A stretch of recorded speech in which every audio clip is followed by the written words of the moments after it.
Hello बच्चों, आज हम स्टार्ट करते हैं 10th का first chapter reflection and refraction. तो रिफ्लेक्शन और रिफ्रैक्शन जानने से पहले हम ये जानते हैं कि लाइट क्या होती है, क्योंकि लाइट के ही फिनोमिना है ये। तो लाइट क्या होती है, अब आप लोग ये तो जानते होंगे कि हम जो भी चीज़ें देख पाते हैं, हमारे सामने जो भी चीज़ें दिखती हैं, तो उनको हम क्यों देख पाते हैं। अगर सपोज करिए जब एकदम अंधेरा होता है यानी लाइट नहीं होती है कमरे में, तो हमें कुछ दिखाई देता है, नहीं दिखाई देता है। जबकि हमारे पास आईज हैं तब भी नहीं हम देख पाते हैं। उसका रीज़न क्या है कि वो फिनोमिना नहीं जनरेट हो पाता है जो कि रोशनी में जनरेट होता है। अब ऐसा कौन सा फिनोमिना होता है, तो आप देखिए कि जब सनलाइट दिन की लाइट में होते हैं, जब सनलाइट में हम होते हैं, तो हमारे दिखने का रीज़न क्या है कि जो लाइट आती है सन से, वो लाइट हमारे आसपास रखी हुई सारी चीज़ों पे गिरती है और उन सारी चीज़ों पे गिरने के बाद रिफ्लेक्ट होके वो हमारी आइज़ पे गिरती है। ठीक है, तो जो लाइट रिफ्लेक्शन के बाद हमारी आइज़ पे पहुंचती है तभी हम उस चीज़ को देख पाते हैं। अगर क्या कभी ऐसा हो कि कोई चीज़ ऐसी हो जो लाइट को रिफ्लेक्ट ना कर पाए, और जब अगर रिफ्लेक्ट नहीं कर पाएगा तो वो आपकी आइज़ में भी नहीं आएगा, आइज़ में नहीं आएगा तो आप ऐसी चीज़ों को नहीं देख पाओगे। ठीक है, इट मीन्स हमें जो चीज़ें दिखाई देती हैं उसका रीज़न ये है कि लाइट के अंदर एक फिनोमिना होता है जिसको हम बोलते हैं रिफ्लेक्शन ऑफ लाइट। ठीक है, तो ऐसे ही बहुत सारे लाइट के कॉमन फिनोमिना है, जैसे image formation by the mirror. जो मिरर से आप सभी लोग घरों में अपने अपने शीशा देखते होंगे, मिरर देखते होंगे सुबह सुबह, तो उसमें जो प्रॉपर्टी है वो रिफ्लेक्शन की प्रॉपर्टी है। मतलब जब मिरर देखते हैं तो हम सामने खड़े होते हैं तो हमें अपनी इमेज सामने दिखाई देती है। तो उसका रीज़न क्या है कि इमेज फॉर्म करता है कौन, मिरर। तो ये एक लाइट की प्रॉपर्टी है, क्योंकि जो कि इमेज को फॉर्मेशन में दिखाता है और हमें हमारी तस्वीर दिखाई देती है। दूसरा एग्जाम्पल हो सकता है जैसे ट्विंकलिंग ऑफ स्टार, जो हमें आसमान में तारे चमकते हुए दिखाई देते हैं, that is the also reason of reflection is the property due to which we can see stars in the sky. ठीक है, और आपने जैसे बारिश जब होती है तो बारिश के टाइम पे आपको रेनबो दिखाई देता है। तो ऐसे बहुत सारे फिनोमिना हैं जो थोड़े अच्छे और हमें लाइट में दिखाई देते हैं। तो हम आपसे नया टॉपिक स्टार्ट करते हैं, रिफ्लेक्शन। रिफ्लेक्शन क्या होता है, तो सबसे पहले रिफ्लेक्शन की डेफिनेशन लिखते हैं। रिफ्लेक्शन होता क्या है, रिफ्लेक्शन ऑफ लाइट।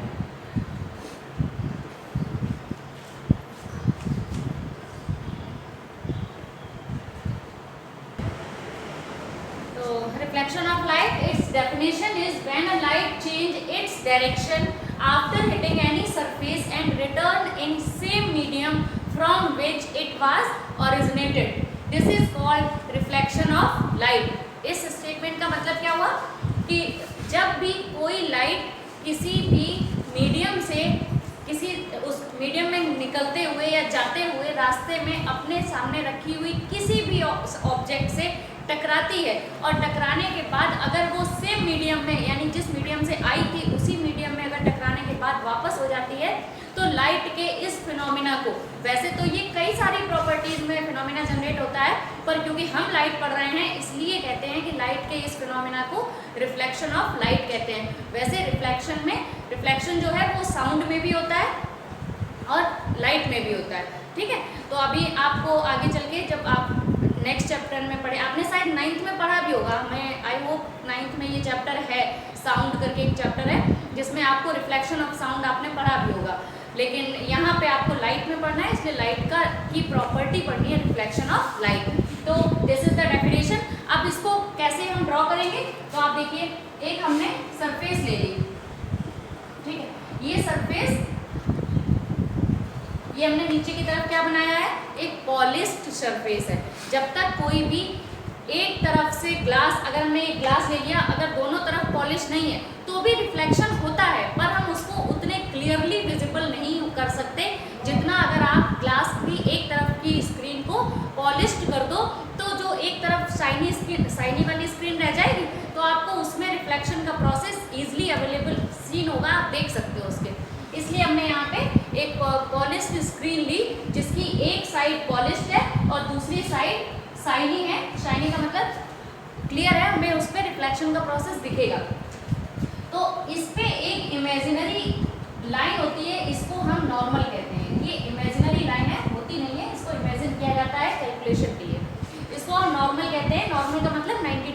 एंगल बनता है। ठीक, तो अगर कोई लाइट इस पे इंसिडेंट होती है, मतलब कोई लाइट आई और इस पे इंसिडेंट हुई, तो इसको बोलते हैं इंसिडेंट लाइट या इंसिडेंट रे, दोनों चीजें आप बोल सकते हो। इसी को लाइट कहते हैं और इसी को रे कहते हैं। इंसिडेंट रे जब यहाँ पे आके इस पे टकराती है यानी इस पे गिरती है, और फिनोमेना क्या है कि इसी मीडियम में वापस चली जाए, तो इसी मीडियम का मतलब मीडियम इधर वाला है ना, इसी मीडियम में वापस चली जाती है, तो इस फिनोमेना को बोलते हैं रिफ्लेक्शन ऑफ लाइट। और ये जो रे वापस जाती है इसको क्या बोलते हैं? Reflected ray. Reflected ray. तो आपने देखा इसको क्या, ये और सेंटर है यानी पोल या ऑब्जेक्ट कुछ भी कह सकते हो आप। तो ये एक सरफेस थी जिसकी एक सरफेस पॉलिश्ड थी और दूसरी सरफेस शाइनी थी।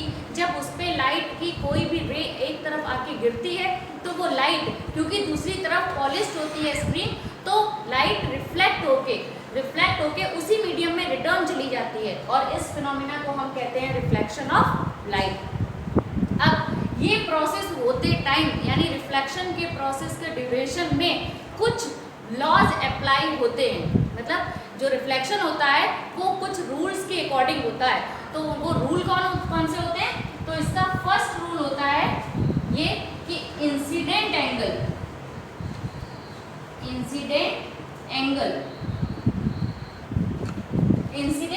Is equal to reflected angle. अब इसमें इंसिडेंट एंगल और रिफ्लेक्टेड एंगल कहाँ है?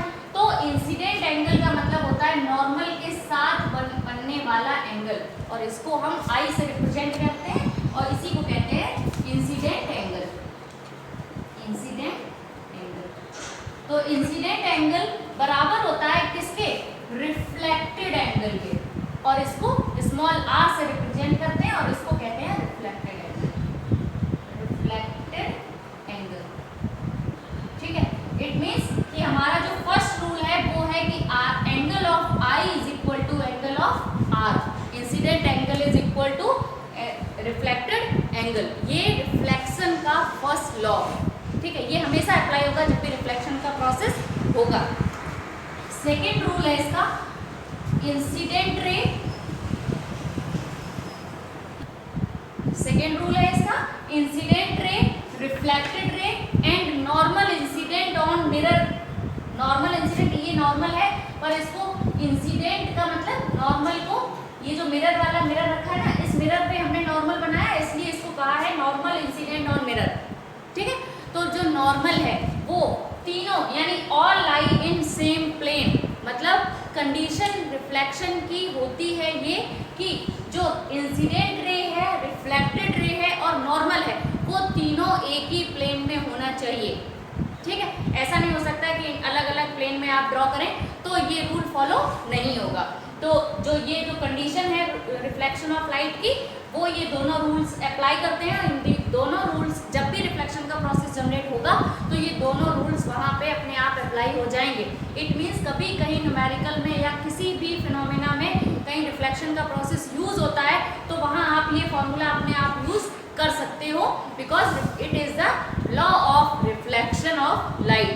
ठीक है, ये रिफ्लेक्शन के प्रोसेस सारे तरह के ड्राइंग में यूज होते हैं। जैसे अगर कोई मिरर जो है वो सिंपली मिरर है, प्लेन मिरर तो हम सभी लोग देखते हैं घर पे, तो उनमें भी अप्लाई होता है। और अगर ये प्लेन मिरर नहीं भी है, कोई स्फेरिकल बॉडीज भी है, तो भी ये रूल अप्लाई होते हैं। स्फेरिकल का मतलब जैसे आप कर्व पाथ बना देते हो, कर्व कुछ जैसे स्पून होती है हमारी, तो स्पून आपने देखी होगी थोड़ा कर्व शेप लिए हुए होती है, कर्व शेप लिए है, फिर भी अब उस पर जब भी कोई लाइट आके ऐसे गिरेगी तो लाइट का गिरना और उसका रिफ्लेक्शन होना, इन दोनों कंडीशन में ये रूल फॉलो होंगे ही होंगे। ठीक है, तो इसका मतलब कि ये जो रिफ्लेक्शन ऑफ लाइट का रूल है यानी जो ये लॉ है, ये हर तरह की सरफेस पे अप्लाई होता है। तो इसके लिए सबसे पहले अब स्फेरिकल सरफेस की बात आई है, तो हम पढ़ेंगे नेक्स्ट वीडियो में कि स्फेरिकल सरफेस क्या होता है और स्फेरिकल सरफेसेस पे कैसे ये रूल अप्लाई होते हैं। तब तक आप इसको पढ़िए और एक बार बुक्स में आप सब लोग एनसीईआरटी की बुक्स डाउनलोड कर लीजिए, उसमें अच्छे से आपको समझ में आएगा। कोई डाउट हो तो आप पूछ सकते हो। बाकी ये जो डाउनवर्ड डायरेक्शन में चल रहा है इस पर ध्यान रखिएगा। Thank you, bye bye, take care.